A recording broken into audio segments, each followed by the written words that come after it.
Good evening, Black Kids Swim community. We are so glad to have with us this evening Karl and Kim Whitley. Thanks for being with us tonight. Thank you. Thank you. So, of course, you all are the parents, the proud mom and dad of the elite swimmer, Reece Whitley, who swam or still swims for Penn Charter, and he's on his way to Cal, correct? Correct. Okay. Just to give a little bio of Reece, when he was 13, he broke the national age group record in the 200 breaststroke for the 13-14 age group. And he also broke the 11-12-year-old NAG record in the 100 and 200 breaststroke. Most recently, Reece participated in the U.S. Olympic trials for the 2016 Olympics. And we're sure you must be very proud of Reece.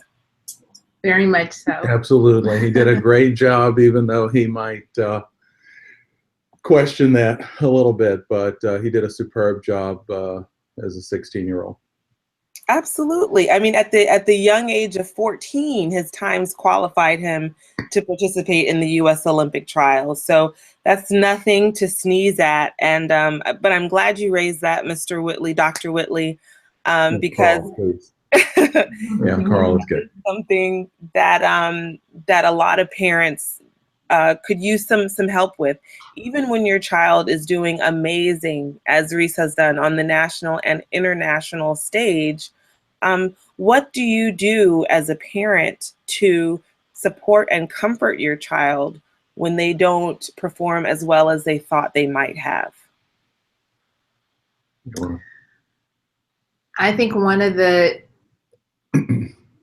common themes that Karl and I have really tried to embrace as parents is really trying to stay positive.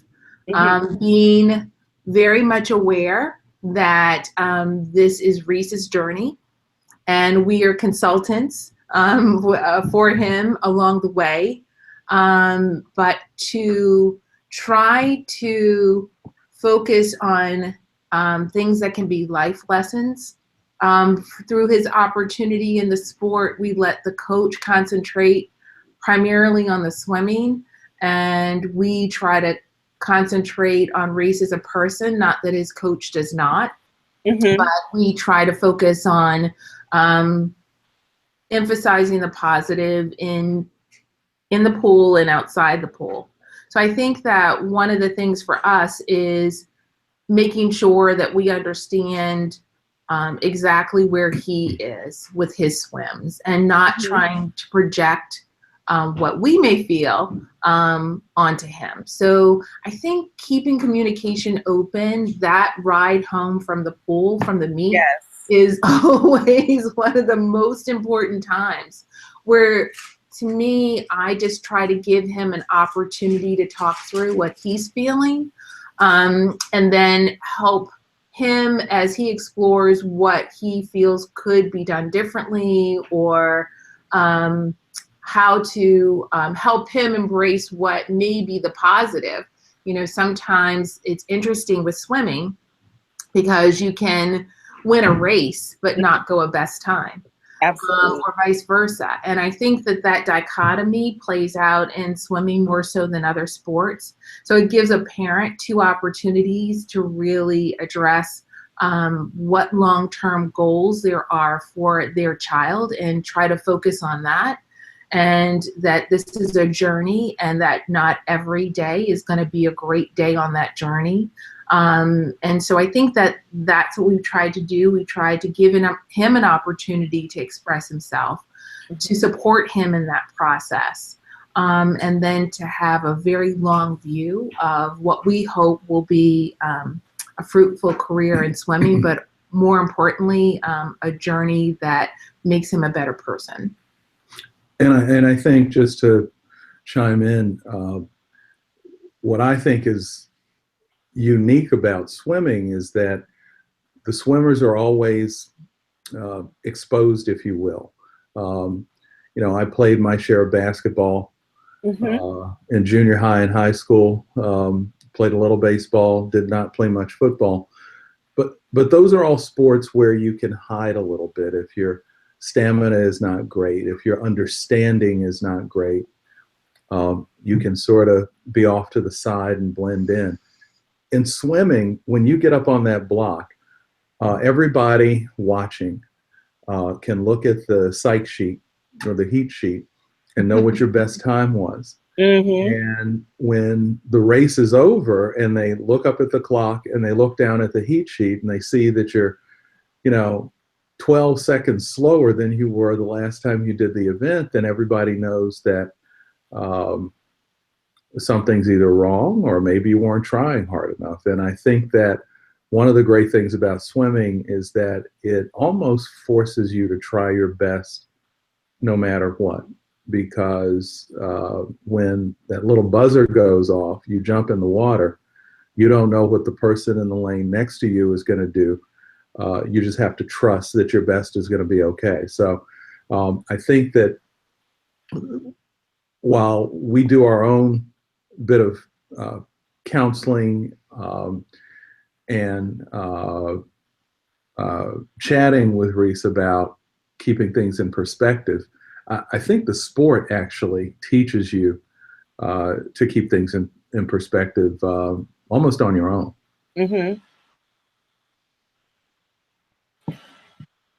I want to take a question from one of our Facebook followers, Mr. Barry Stewart.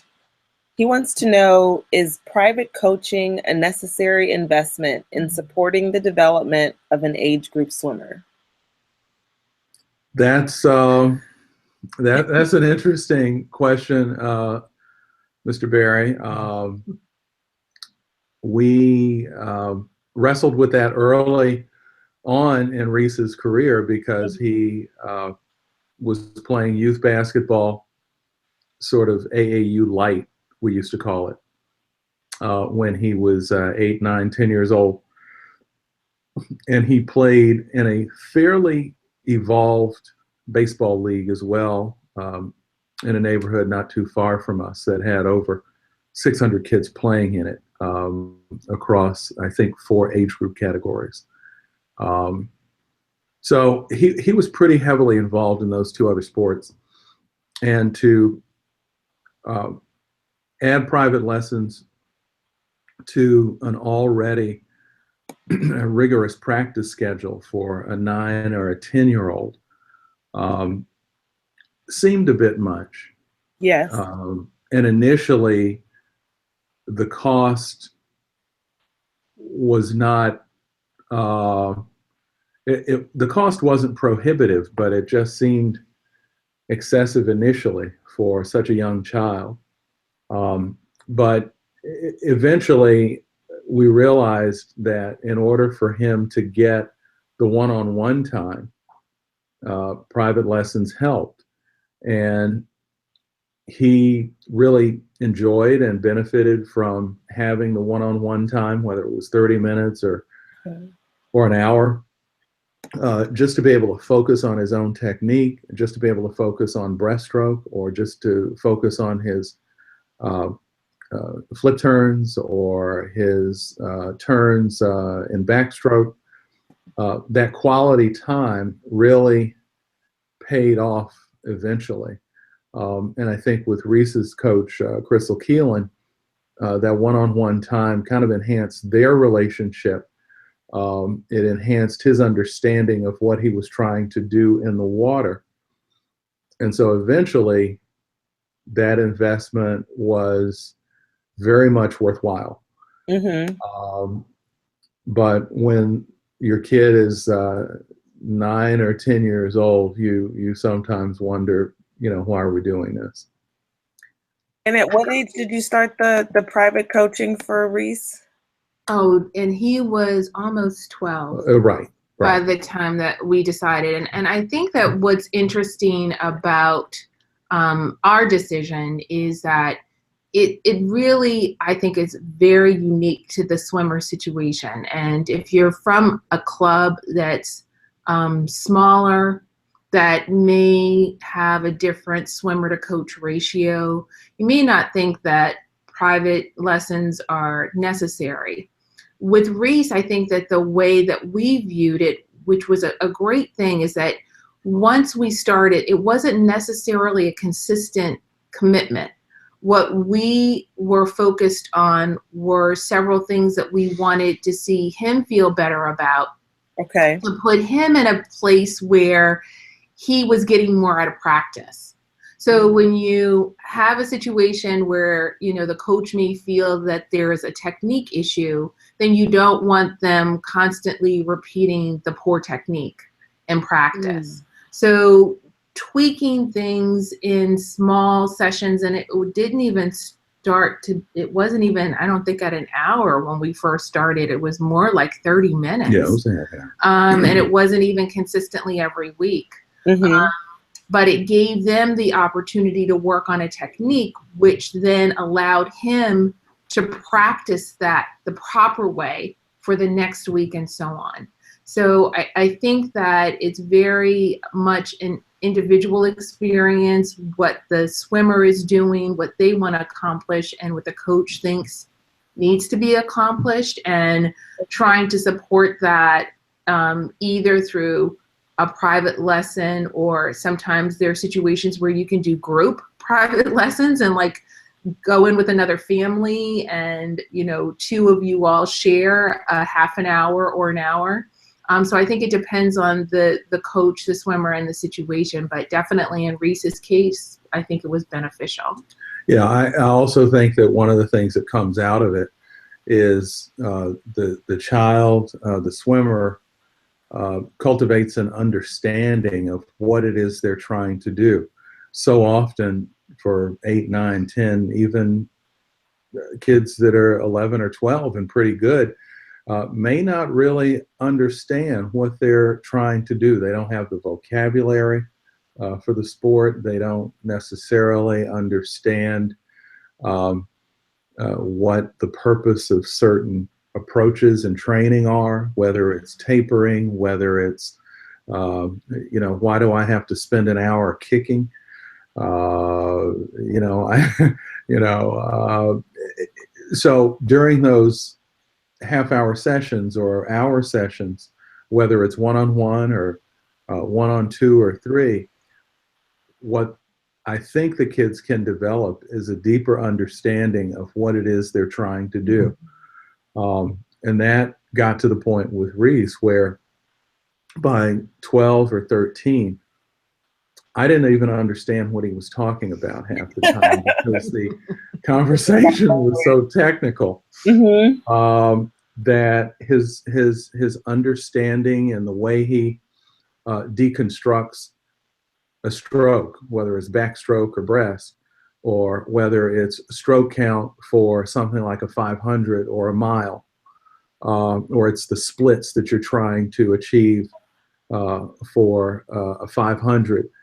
Those sorts of things, which are more technical, are what coaches have an opportunity to work through with the kid in those one-on-one sessions. So Rhys's understanding of what he was doing just skyrocketed after a couple of years of doing that. Okay. Okay. So my next question is also from one of our Facebook followers, Ms. Tara Matthews. She wanted to know, how do you keep your young child motivated and encouraged in swimming, which is a sport majorly dominated by non-African Americans? Well, I think that over time, we really had very few discussions about, you know, the demographic of the sport. It was just obvious when we went to meets, particularly during the summer league meets, that Rhys was very much in the minority. I mean, we went to meets where there were 300 or 400 kids competing, and Rhys was one of 2 black kids competing. We have locally the famous Jim Ellis, Yes. the coach who the movie Pride is based upon. So Coach Ellis has what is called Salvation Army, and I'm forgetting what the KA, it's SACA, S-A-K-A, Croc Center, yes, Yeah. SACA. And and then there's another team called the Serpents. So there are two predominantly black clubs in our region, but if neither of those clubs is competing, it was not impossible for Rhys to be the only black child competing at some of these meets in the summer, and during the fall season too. That was very possible. I think you just have to dive in. Certainly, I don't think that the barriers that existed during the 70s or the 60s certainly exist in quite the same way. I think that while we do live in largely a segregated world, even though it's 2017, it's not quite as harsh as what our forebears went through in the 50s and the 60s.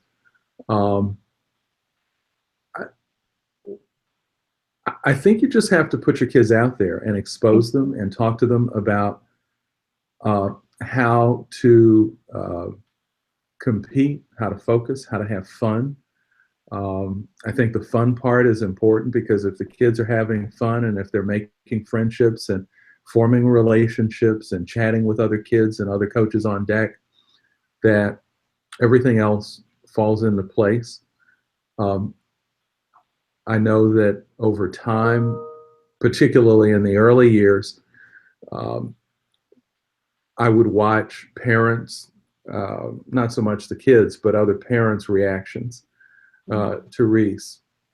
And because of his physical size, there were often some stares and some strange looks. But for the most part, I think the dynamic that we saw on deck with other kids was pretty amicable.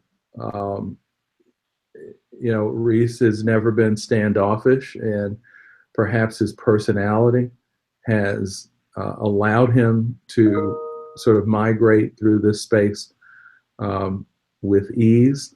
Mm-hmm. Someone who's shyer, someone who maybe hasn't been exposed to as wide a spectrum of children in a school setting, might have a harder time. But I think coaches and officials and people on deck set the tone, and we were just very lucky, very fortunate that there were only a few isolated, moments where Rhys's race seemed to get a reaction. Okay. Well, if you don't mind, I'm going to ask you about those isolated events. We've had parents reach out to us via email or sometimes on the Facebook page to talk about unfortunate things that coaches or teammates and their parents have said. And I'm not going to ask you to go into detail on that. More so want to hear how you have comforted and chosen to protect your child in those situations. Well, I think that the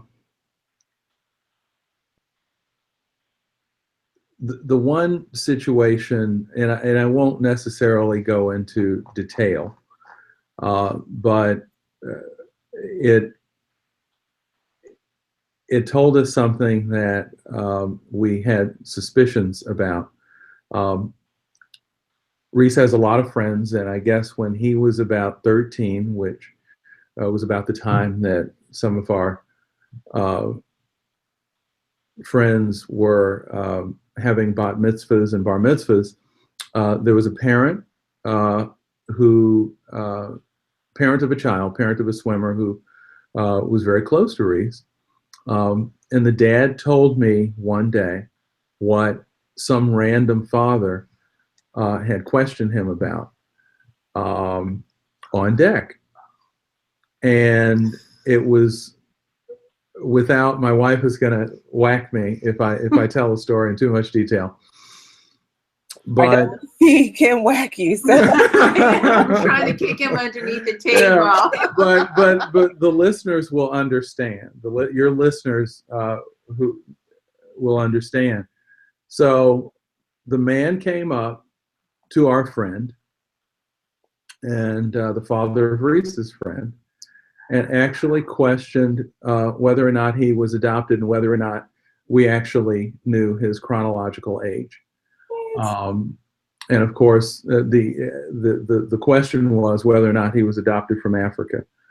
And so, you know, the father who heard that question just brushed the guy off.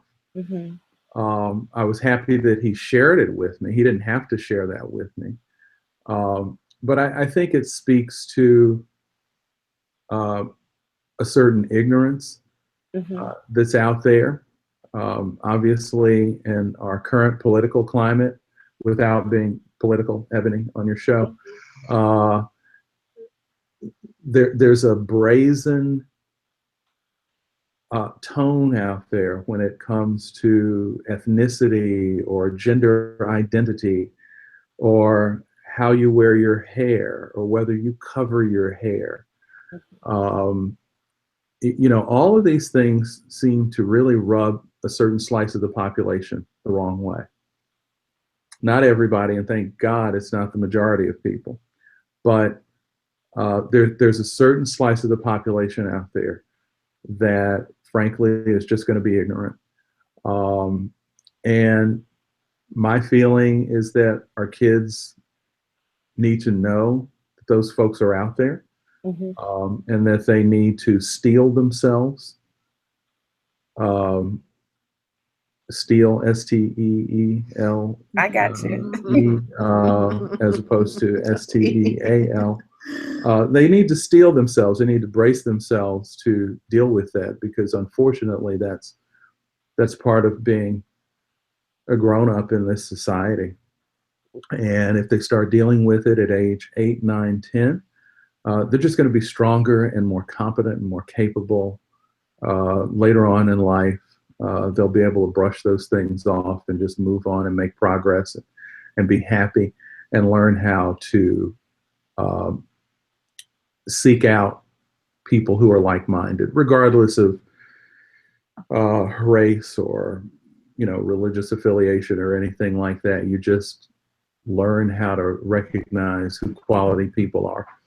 And I think that's been useful for us, because so much of Reese's time around the pool is spent without us. We can go to meets and spend 3 or 4 hours, and unless it was for the cell phone and texting, we would have no contact whatsoever. And so you have to trust that your child knows how to interact, knows how to protect themselves and look out for themselves, whether it's with other kids or adults, whether or not they're being asked a question that, you know, may make them uncomfortable. It's a healthy experience in that it teaches them how to interact with the rest of the world. I think the point you made earlier about our children needing to steel themselves is a very valid one. Whether they choose to go into the sport of swimming or stay in the sport of swimming through college, it's important that we as parents, as swim parents, are teaching our kids how to handle themselves. And Black Kids Swim had an op-ed in the Baltimore Sun in January of this year called "Teaching Kids to Deflect Hate," and it was just that. In the wake of the recent election, there was a rise in incidents, especially in schools, and we just stressed the importance of educating our kids on their history, so that they are prepared with something that they're comfortable with to say or to do when those types of instances arise. Mm-hmm. So thank you for that. And you're absolutely right. All swim parents, we spend hours on deck. We spend hours in the sea supporting our kids. And that's a big part of it. I have another question. We were privilege to interview Kim probably over a year ago when Reece was selected as Sports Illustrated Kid of the Year. And she talked with us about finding those lesser known opportunities for your child to delve a little deeper into their technique as a swimmer, finding those summer camps or those, school holiday camps. Can you talk a little bit about that and how you found those opportunities for Reece, and where the parents in the Black Kids Swim community should turn to find those extra opportunities for their kids? I think that's an excellent question. I think that it is, as a swim parent, we're learning, at least Karl and I, having just been recreational swimmers, not competitive swimmers, we are really learning along with him. And so one of the things that we did to try to keep him interested and motivated is try to seek out where different swimmers were going to be. And I remember taking him to a local university where Cullen Jones was actually signing autographs. And at that time, I met other swim parents that were sharing information about swim clinics, which was a new experience for me. So one of the things that we started looking into is those one-day, half-day opportunities where you could go and work with an elite level swimmer or even an Olympian to work on a particular stroke or starts or some other technical aspect of swimming. And so it started that way for us. And then Reece, being an only child and being very extroverted, it was Reece who started looking into summer camp opportunities, where he could actually go to sleepaway camp to really start focusing on a different stroke or a different technique. And that started out very small in the beginning. And then because he enjoyed those experiences so much, I started looking into other opportunities and got in to a group of parents that were also interested in sending their kids to different camps over the summer weeks. And so Reece was able to go away to camp with either someone from the swim club or somebody locally, so it didn't feel totally removed away from the home experience. And that was really a great opportunity for him, not only to spend some time away with other kids who were interested in competitive swimming, but also to get a sense of different coaches, different coaching styles, and kind of broaden his perspective. And some of the kids that he met in summer camp ended up being some of his closest friends, lifelong friends. And so it also broadened his social network. And I think prepared him to be away from us, away from home, with specific expectations and a schedule and a regimen.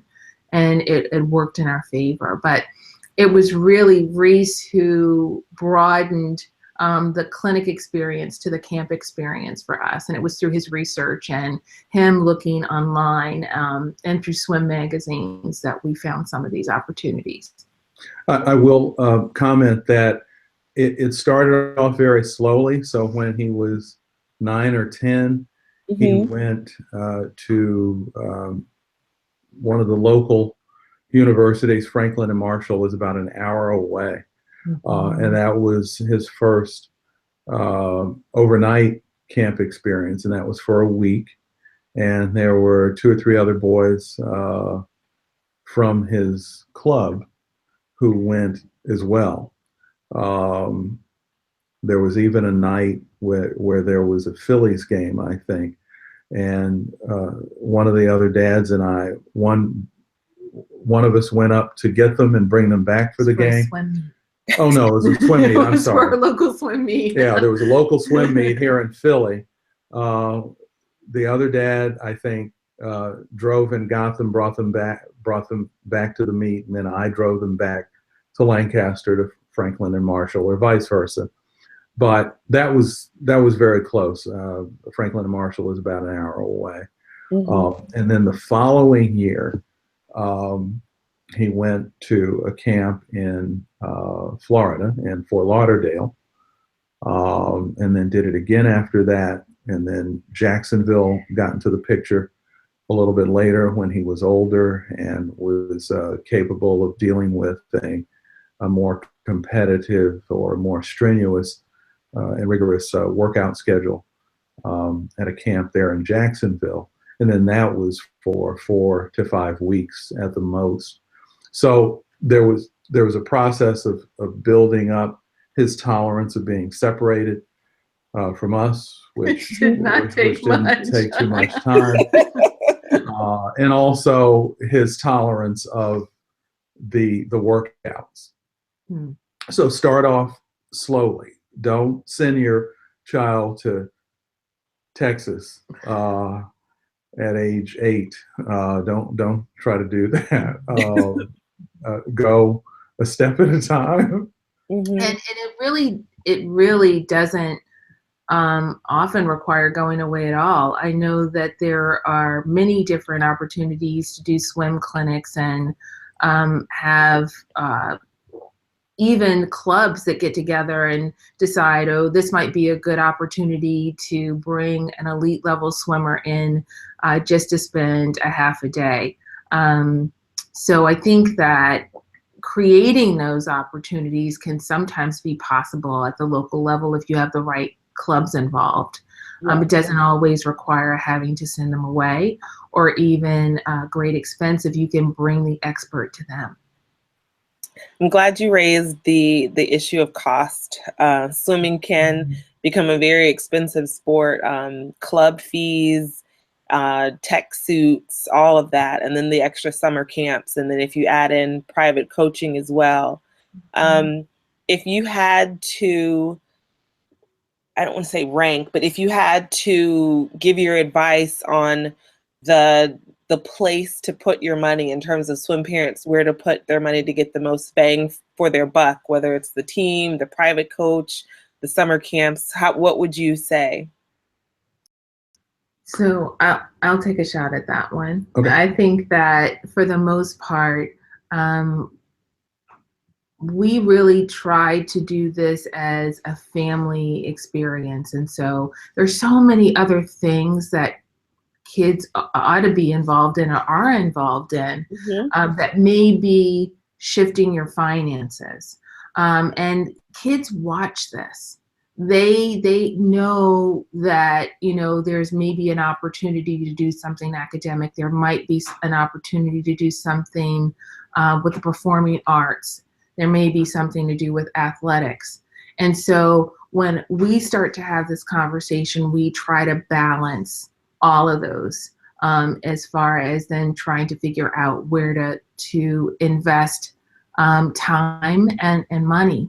And then I think that when it gets into that individual sport, with Rhys, we didn't have just swimming to deal with until he was like 13 or 14, because we were trying to balance baseball, basketball, and swimming.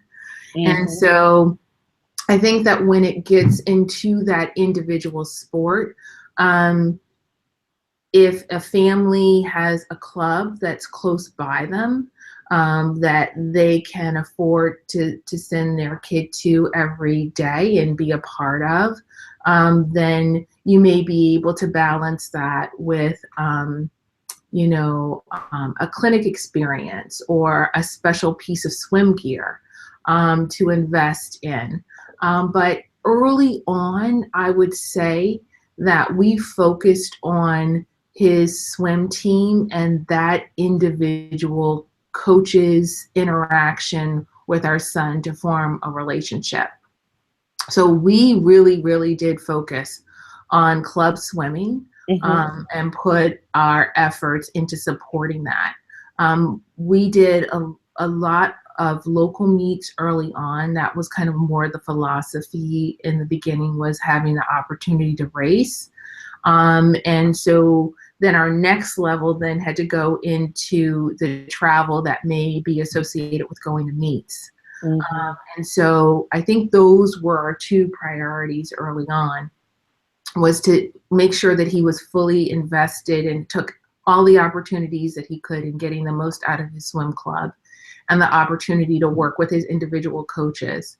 And then next, the ability to go and start competing and getting that experience and the competition pool. Yeah, I agree. I before Kim started answering, I was thinking that the most important investment, I think, is the team and the coaching staff, and buying into their approach and the dynamic and the chemistry that the team and the coaching staff, bring to the table. I think that's the most important thing. Their ability to teach, their ability to make it fun, and then as time goes on, and if resources are available, you can, yes, invest a little bit in camp, invest a little bit in private coaching, maybe get that first tech suit at age 11 or whatever. But the foundation for the child's swimming career, if you will, is the relationship with the coach. Okay. I'm going to start to wrap it up because we've taken over 30 minutes of your time. So just to summarize a couple of the questions we got via email, they do talk about teams and when is the right time, or is it the right time to switch teams. Unfortunately, sometimes families think that if a child's times aren't consistently dropping, it might be the team's fault or the coach's fault. And I personally don't always agree with that, because I understand the relationship between a child and their coach and a child and their teammates. So if you could just give your advice and your experience, because I think that Rhys was with the same team for quite some time. If you can talk to the benefits or the pitfalls of switching teams on a frequent basis. Yeah, well, we've seen both sides of it, not through Rhys's experience, because as you have alluded to, Rhys has been with the same team since he was 7 years old, at least the same USA team. The summer league we stopped doing after about 2 years, after about 2 consecutive summers. But with USA Swimming, Penn Charter is the only club that Rhys has been with since he was 7 years old. There's only been 2 head coaching changes, I think, in the whole time he's been there. Initially, it was Paul Coleman, and then subsequently Chris Keelan became head of the swim of the club, and the assistant coaches range from a couple of coaches who are almost our age, who had swimmers themselves, who are in high school, to coaches that are finishing a graduate degree, who are in their early 20s. So we were fortunate not to move around a lot, but we certainly know more than our share of families who have been to 3 and 4 clubs. And, that cliche about the grass is always greener.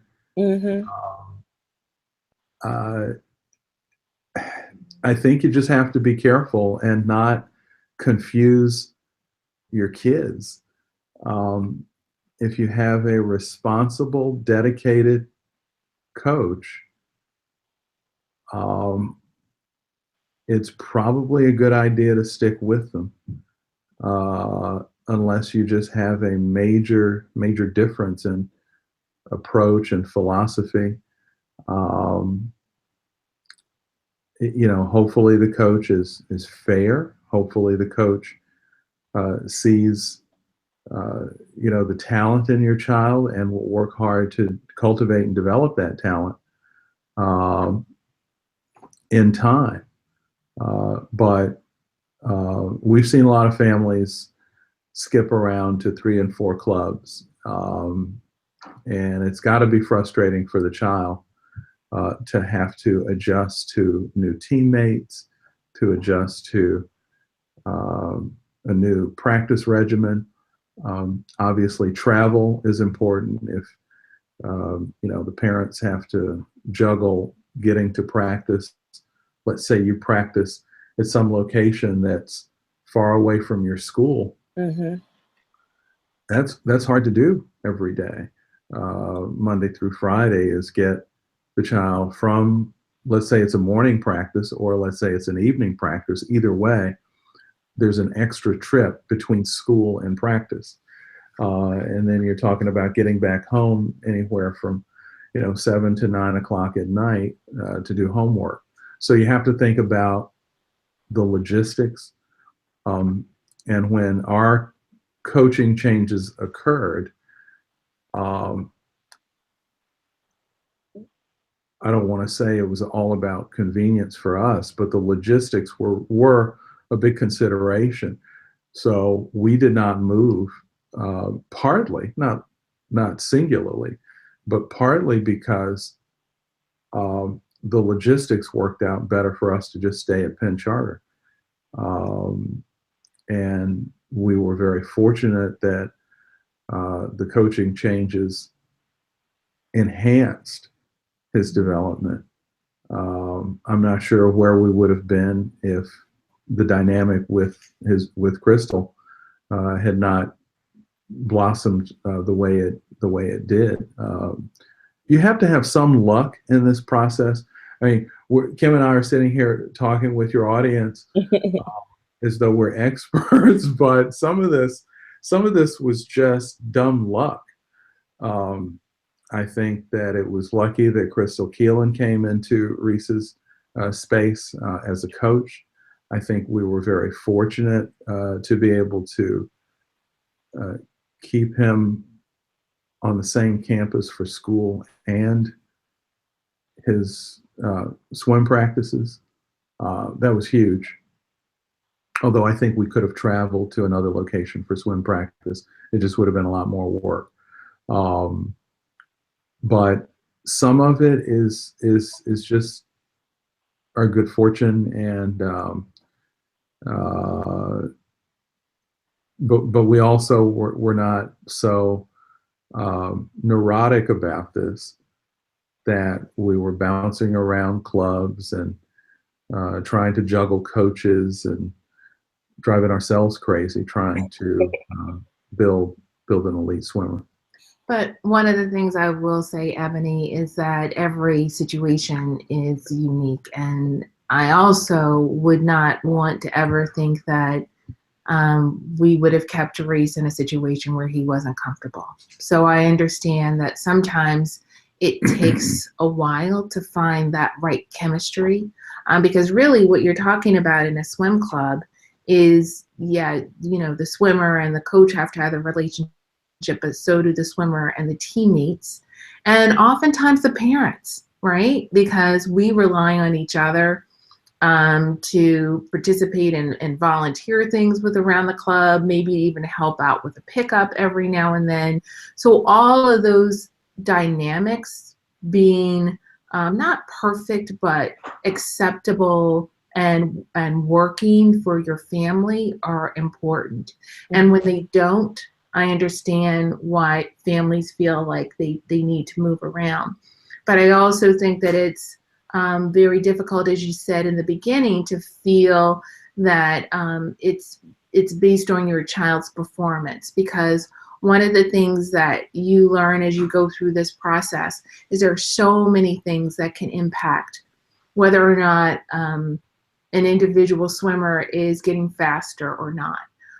So I think you're exactly right. It's a decision that's tough to make when you're looking for that right club with the right chemistry.